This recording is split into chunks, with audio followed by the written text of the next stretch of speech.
Johnny Dollar. Johnny, this is Don Boomhauer. Down in Sarasota, Florida? That's right. Don, how are you? How's the real estate business? Just fine, and business is booming. Yeah, I haven't seen you since I flew down there to do some fishing with our mutual pal, Earl Poorman. That one with his misguided sense of value. Now, what's that mean? Oh, his trips out to California all the time. And this time it looks as though he might stay out there. Don, I think all you Floridians are jealous of California. Now, Johnny, you think we'd ever admit it, even to ourselves? Be rank heresy. Anyhow, with Earl Poorman out of town, at least for a while, I'm kind of holding down the office of Tri-State Life and Casualty these days. So, what happens? Trouble. Trouble. Client's name is Thomas Patterson. All right, what's happened? Somebody knock him off or something? No, not yet. But a few years ago, when he was living up in Jacksonville, well, Tom was the sole witness to a murder. Yeah? The killer was tried and sent to state's prison. Uh-oh. Huh? So now this killer's on the loose, and you figure Tom Patterson's life isn't worth a bag of beans. That's it, exactly. Want to come down here and see what you can do about it? Nope. Now, But, Johnny. okay, Don, I'll grab the first plane I can.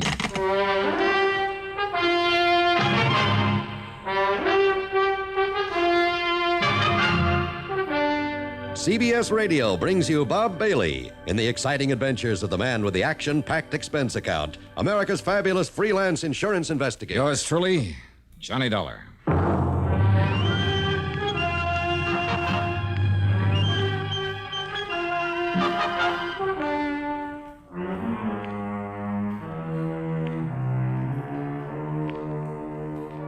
Expense account submitted by investigator Johnny Dollar to the Tri-State Life and Casualty Insurance Company, Sarasota office. Following is an account of expenses incurred during my investigation of the deadly debt matter.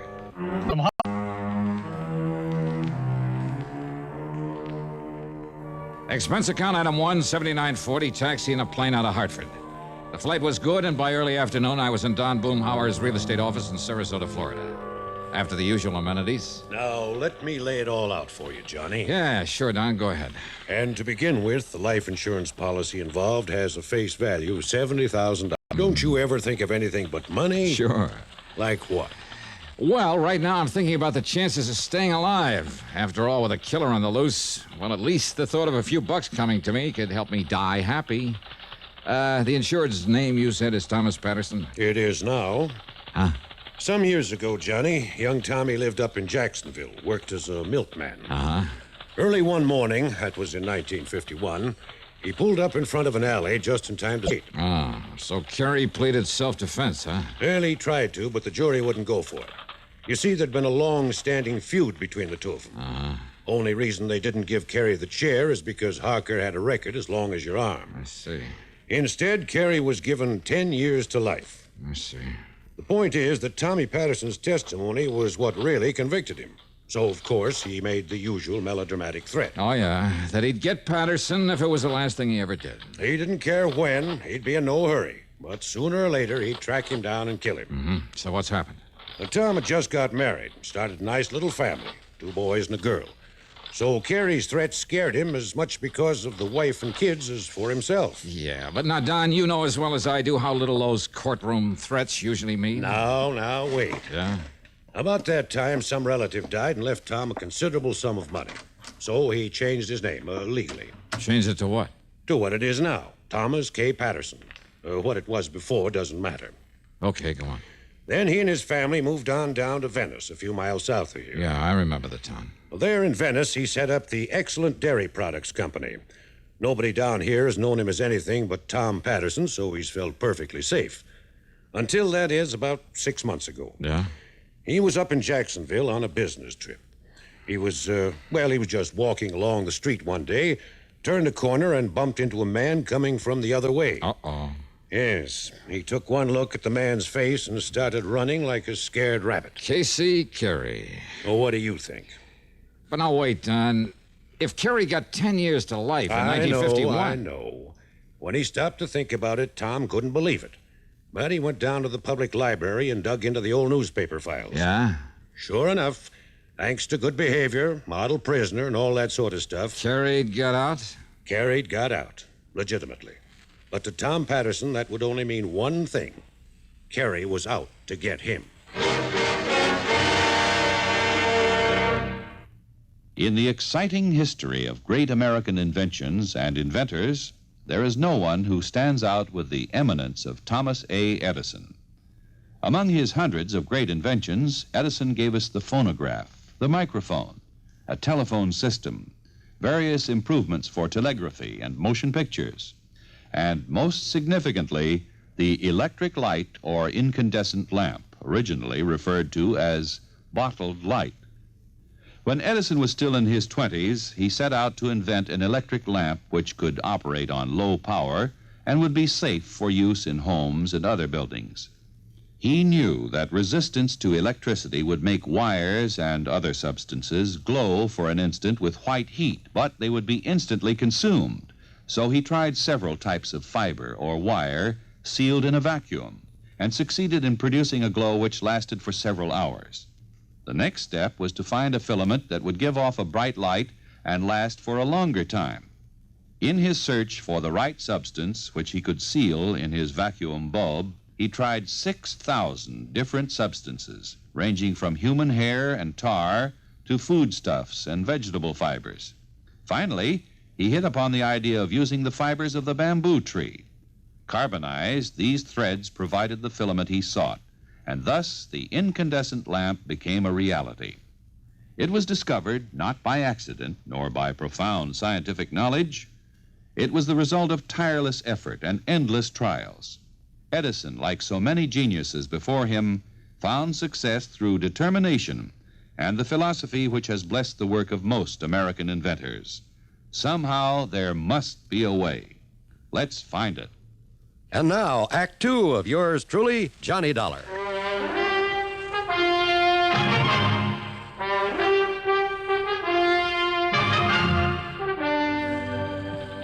Wait a minute, Don. Yes, Johnny? Tom Patterson wasn't sure that Carey actually saw him, recognized him, huh? Well, at the time, no. After all, Tom had only had a very brief glimpse of the man, and the man had made no attempt to go after him. Uh-huh. But he's sure now that it was Carey. Yes. All right, so what did he do? He drove on back to Venice, quietly bought himself a Colt 32 and got a permit to carry it. Did he tell the police why he wanted the gun? No.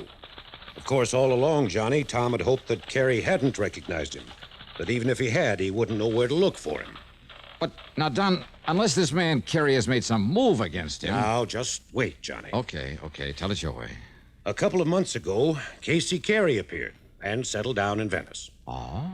Yes, he rented a small house and got himself a job in charge of one of the filling stations on the trail. Well, that doesn't sound as though he moved in just to carry out his threat against Tom Patterson.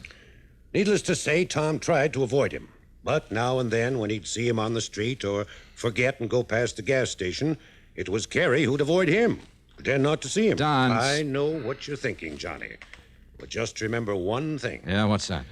Carey had made it plain right from the beginning that he was in no hurry to get back at Tom. Ah, I see. So you think he's kind of playing a cat-and-mouse game with him, huh? Just to build up the old fear in him, prolong the agony, maybe? What else? And believe me, he succeeded. He was almost a nervous wreck. All right, tell me this. Has Carey any brains, or is he just a typical dumb hood? He's in charge of a modern filling station for one of the big important companies. All right, then he must have too much sense to commit another murder. But if he can simply wear Patterson down with fright, maybe even drive him off his rocker... Johnny, Carey swore he'd kill Tom Patterson, and I'm convinced that he meant it. More important, Tom is. What do the police say? Well, Tom hasn't told him, in order to keep his wife and kids from finding out about it. That's a pretty small town, you know. Don, if he's as scared as you seem to think... As I seem and to if think... there's no good reason for it... Well? Got an extra car I can use? Yeah, sure. The yellow one parked out front. Good. Here. There are the keys. All right, thanks. What are you going to do? Drive on down to Venice to see Tom Patterson and the police. Item 2, $4.25 for a tank full of gas. In Venice, I found Tom Patterson in his office at the Excellent Dairy Products Company, about to leave for the day. What Don Boomhauer had said about him was true. He was just about beside himself with fear. And somewhat against his wishes, I hauled him over to police headquarters. Brad Younger, the chief, was most cooperative. But... Okay, Billy, let me know when he comes in. That's it. And yes, Mr. Dollar, I know all about Casey Carey. Oh? Then why haven't you done something about him? Now. Why do you let him settle down here in Venice? Now, just a minute, Mr. Tom. If you know who he is, that he's the man who's threatened to kill me... I said just a minute, Mr. Tom. Now, you just sit there and be quiet. Yeah, please. Go on with what you were saying, Chief. Mr. Johnny, I learned all about Carey from the big oil company he works for. All about him, including that foolish thing he said in court 9 years ago. All right, then. So I had a little talk with him, and we kind of kept an eye on him. Of course, only the boys on the force, and I know that. We weren't sure that Mr. Tom here knew about him being here or recognized him. Of course I did. There was no reason to scare him or that nice family of his. Very considerate, Chief. Considerate? What's considerate about letting a killer settle down here in the first place? Now, hold it, will you, Tom? But look here, Mr. If you Dollar. want help in this thing from me or the police or anybody else... Of course I do. Why else do you think I had Mr. Boomhauer send for All me? right, then let us handle it our own way. But don't you see- Otherwise, we'll be glad to back out. Just let you take care of it all yourself. But Well... All right, Mr. Dollar, I'm sorry. Okay. So anyhow, Mr. Johnny, I'm convinced that Casey Carey is all right. He's forgotten his threat. And I tell you that he... No, Chief. I've got to have protection against him. Somebody to watch over me night and day. Tom, suppose Carey hasn't forgotten his threat to kill you. I'm sure he hasn't. And suppose Chief Younger were to give you protection for a while in the hope Carey might try to make a For move. a while, did you say? That's right. He said he'd be in no hurry to get me. I know and that. he's waited 9 years so far. He'll wait longer if he has to, but sooner or later he's... And what about my family? Excuse me, Chief. Here's that report you asked. Oh, okay, Billy, okay. I'll be through here in a minute. Yes. Now, you're a very upset man, Mr. Tom. Well, wouldn't you be? And I see there's a pistol permit listed in your name. You have that gun on you, Mr. Tom? It's at home in my bureau. What about it? Now, don't you think it might be real sensible if you turn it in before you get excited and do something foolish? No. No, I don't. Why not, Tom? Because if you won't help me, then maybe I'd better help myself.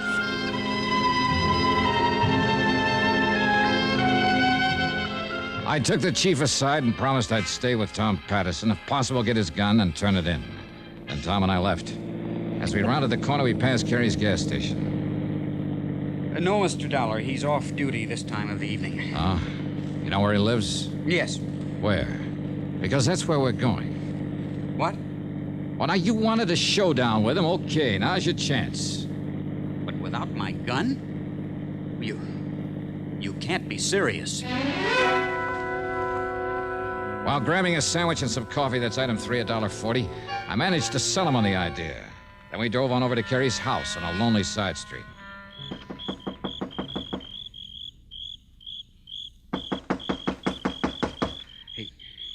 He must have seen me, Mr. Dollar, and he's probably waiting in there in the Ask dark. me, there's evil in there, mister. Huh? Yes? Oh, what did you say, ma'am? And who are you, please? I'm one of the neighbors, mister, that's what.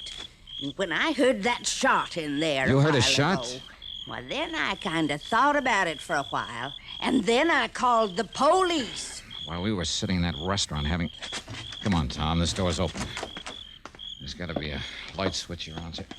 Here it is. Mr. Dollar. Huh? This is Casey Carey? Yes, sir. Only... Yeah.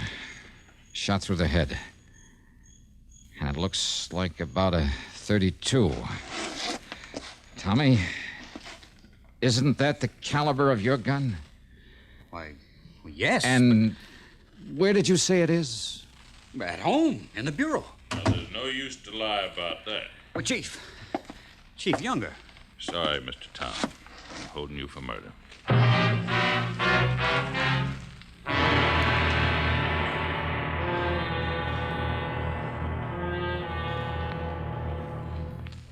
Gold is considered more precious than silver. And because it is, we find it hard to understand why silver takes precedence over gold in the military insignia of rank in the United States. At one time, except for the silver stars of generals worn on epaulets of gold, the color of an officer's insignia of rank depended on his branch of Army service. Infantry officers wore epaulets of silver with insignia of gold. All other officers wore the opposite. In 1851, all epaulets were gold with silver insignia. But majors and second lieutenants had no insignia at all, except for a difference in size of the epaulet fringe. Between the Civil War and the Spanish-American War, most epaulets were abolished, and majors were given gold leaves to indicate their rank. But the poor second lieutenant had to wait for his gold bar until, and believe this or not, 1917. Regardless of the date of establishment, all military insignia have been a source of pride for members of the armed forces of the United States of America. And now, Act 3 of yours truly, Johnny Dollar and the Deadly Debt Matter.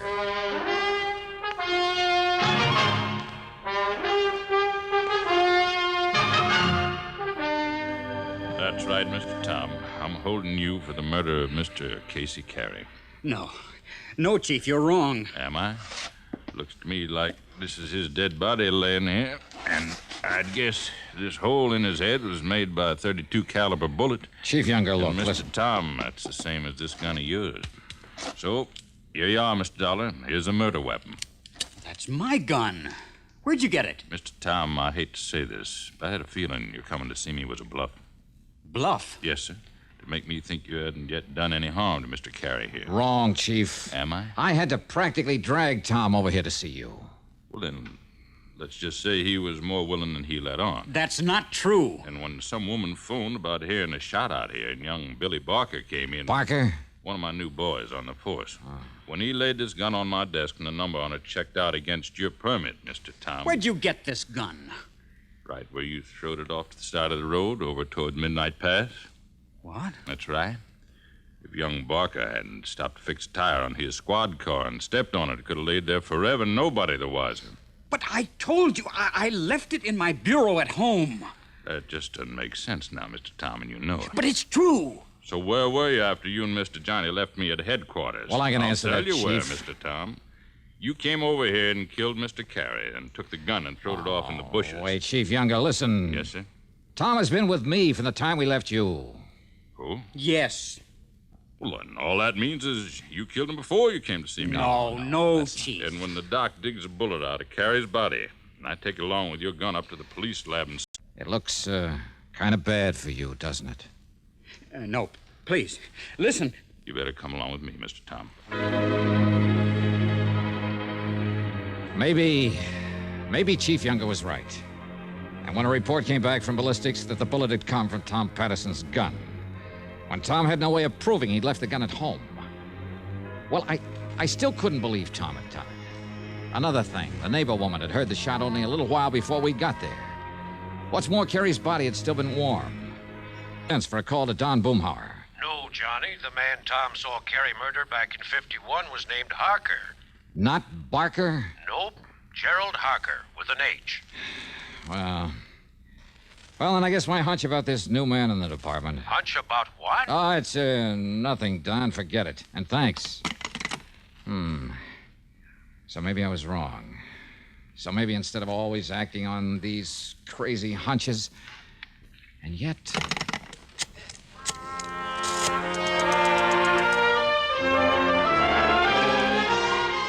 Item 4 was $1.10 for a call to Jacksonville to Mike Kirby in the city room of the Times-Press. And bless him, he came up with some mighty revealing information for me. And then he worked for a while on the police force, Johnny. Oh, they're in Jacksonville? That's right. Looked to me as though the boy was trying to live down the family reputation by putting himself on the side of law and order. Maybe. And a month or two ago, he handed in his badge and moved to... Hey, what was that maybe you threw in? About his being on the side of law and order? That's right. But, Johnny, if he was a cop... And here's another maybe. What? Maybe that boy still is. What? A cop. Thanks a lot, Mike.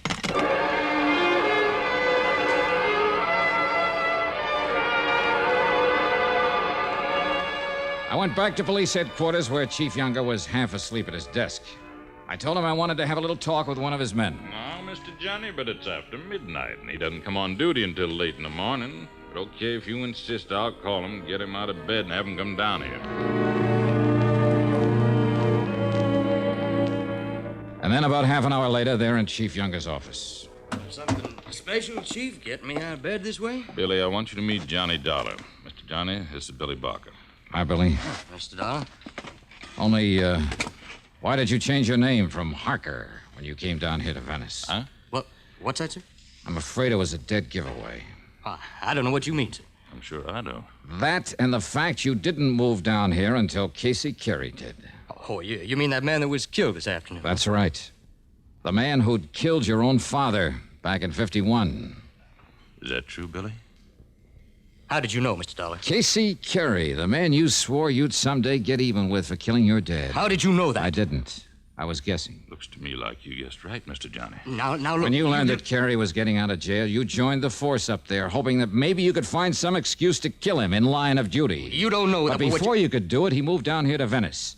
So you followed him and joined the force down here. You think that's the reason I came down here? All you could do was bide your time. Until this afternoon, when you heard us talking in here and found out about Tommy Patterson recognizing Carey, being so wild with fear that he was willing to kill him. Now you listen. So all you had to do was get hold of Tommy's gun. I don't know how or when. That's beside the point. Mr. Johnny, you sure of this? I'm not sure of anything, Chief. You bet you are. But if Billy is willing to go over to the police lab in Sarasota, let them make a paraffin test of his shooting hand. Well, Billy. All right, you two. Oh, you don't kill!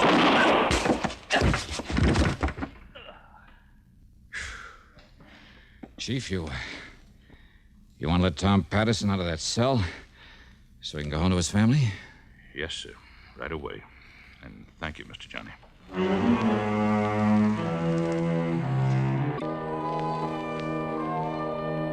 Expense account total, including our motel room, some fishing out in the Gulf with Chief Younger the next day, then the flight back to Hartford.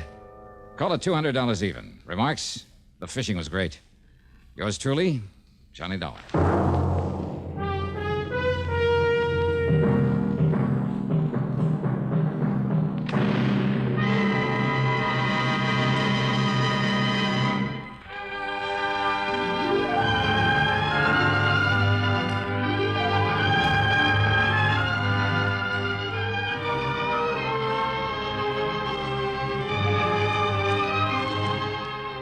Yours truly, Johnny Dollar, starring Bob Bailey, originates in Hollywood and is written, produced, and directed by Jack Johnstone. Heard in our cast were Virginia Gregg, Russell Thorson, Barney Phillips, Sam Edwards, Bert Holland, and Stacey Harris. Be sure to join us next week, same time and station, for another exciting story of yours truly, Johnny Dollar. This is John Wall speaking. Johnny Dollar has come to you through the worldwide facilities of the United States Armed Forces Radio and Television Service.